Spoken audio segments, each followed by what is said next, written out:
Growler Lord. I don't know why you say it. Nobody calls turds growlers. I agree with you, Max. I swear to God.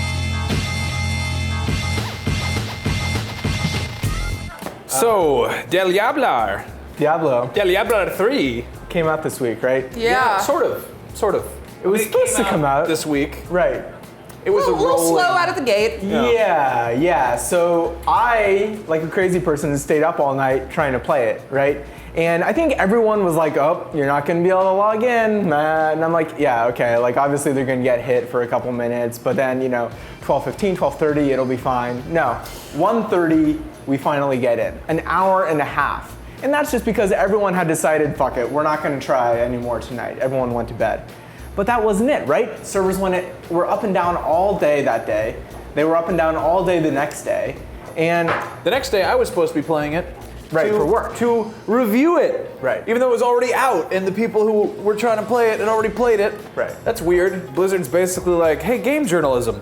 I feel kind of bad for them though. Like, the thing about games this huge is that you can never predict what's going to happen when you have like all these. No, not when you're dealing with this many people on a whole bunch of servers. Like it's literally it's a lot like launching a huge website. Like a lot of times it'll go down for a while. I did see a crazy graph that was just like web traffic around the globe. And it was like, green means normal and yellow means a little bit higher than usual. Yeah. There was just a red dot around Irvine. Right. Just like, and there was a tiny little sort of red faintness somewhere in like Korea or China or somewhere in Asia where they play it. I don't know. I mean, they had millions of people logging in on They the did? first night when it got released. But World of Warcraft supports millions of people. Yeah, but there never as many people on there simultaneously as there were for the launch of a huge game like this. Well, so my other issue is that it was for the most part, apparently there were some issues in Europe yesterday, but Asia and Europe apparently did not get hit nearly as hard as the Americans. Yeah, apparently not, because those Korean kids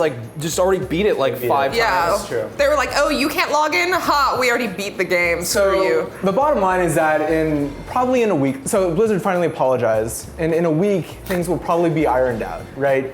I hope so. Nonetheless, Hey guys, sorry, we didn't know there was something wrong with our servers. It's really hard to hear from underneath all that money. It's also very hot. I'm sure they made all of it back on launch day. it was really grating too for a while. For the first couple days, it was like, breaking news, the servers have an issue. This is the error that you're gonna see. I gotta say, it took them 2 days to say, sorry guys, we screwed up. Yeah. Oh, probably because for the first 48 hours they were frantically trying to get the servers back up. I can't imagine. I can't imagine like how pissed you would be if you're like the art director on Diablo 3 and you've been working on this for 6 years, and then because someone else decided to put a real money auction house, people just take a shit on your game for the first 2 days. No one can play what you've been working on because of Always Online. Yeah. And what's ridiculous is that the auction house hasn't even launched yet, and they're still Well, what's worse than that is a bunch of little shitty teenagers taking a crap on the Metacritic and being like, I can't play this because the internet. Yeah. This game is obviously a 1 out of 5. And it's, Right. But I am totally behind these rotten little shits Metacritic bombing it because that discredits Metacritic, which is a stupid Exactly. service. to begin Who with. cares about user reviews on Metacritic? Publishers. They pay attention to the Metacritic scores. But for the critics' reviews, not users, because users are petty and they will give low scores for the most weird exactly things. how flawed a system Metacritic is in general. Well, exactly. But that's why they separate them, right? I think it should be nuked from space. Yeah. Hey, I'm not gonna lie, I use the critics' reviews for Metacritic quite often. Well, it's convenient for critics' reviews. It's just like Rotten Tomato aggregating stuff. But nobody cares about the user reviews because it's all petty. Video game review scores are flawed in general. Anyway, Diablo. Yes. I thought it was really neat because I never owned Diablo 2 as a kid. Yeah. My friend had it, and I'd play it at his house, so I never really got that far in it because I'd always have to go home. So when I went on and I played some Diablo 3, and I played for like an hour, and then it said, servers are going down in 15 minutes, I was like, oh, it's like my mom's coming to pick me up, and I haven't gotten anywhere. It's just like old times, but I mean, I like it. They managed to I like maintain that experience from the second one. I guess that's good. Yeah. But yeah, I mean, the game is great. I mean, I'm up to like level 25 or something now. And it's fantastic. And it's really a shame that the launch had to be marred by these issues, So the reasons that they implement this always online is obviously the real money auction house. You can't have that hacked at all. But Mercy, no. Gotta get all that money. Oh. Every last penny. and of course DRM is another factor.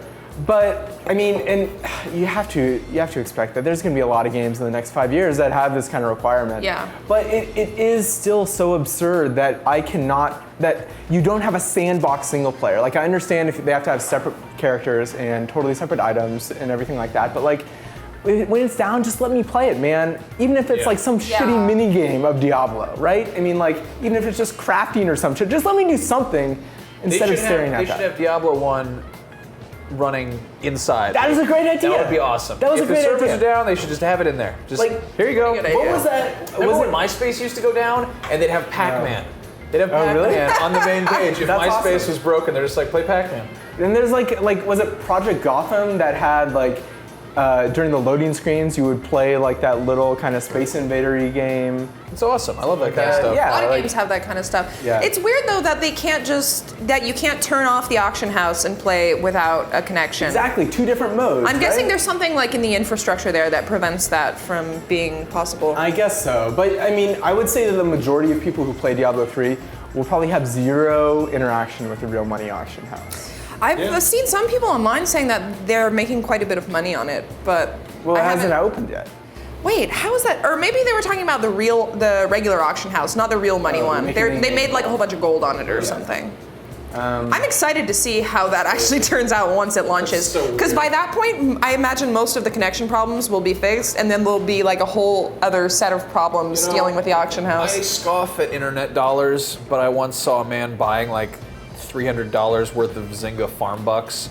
So Yeah. God Yeah. knows what's going to come That out of man this. had a lot more problems Yeah. than just that. I'm not gonna lie, I would totally pay for some cool shit in Diablo Really? 3. A couple bucks, yeah.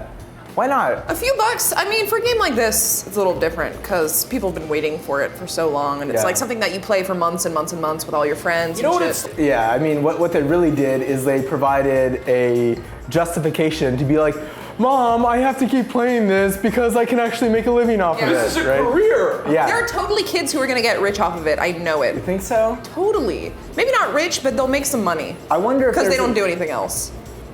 Yeah. If you play enough of the game, I guarantee you'll make money. Oh, it's a vicious cycle. I kind of like though that it 'cause the weeds out the kids- surreptitious people. The kids shouldn't have money, and then they do a thing, and then they get money. Think they're gonna use that Diablo money to buy drugs? Oh my God, everyone's getting high because of Diablo 3. Diablo. Just when you think Blizzard cannot make things worse, they are now creating a whole new generation of crackheads. Blizzard wants to get kids hooked on crack. There's no other explanation. Well, you know, they make it snow. Blizzard. Oh my God. Well done, sir.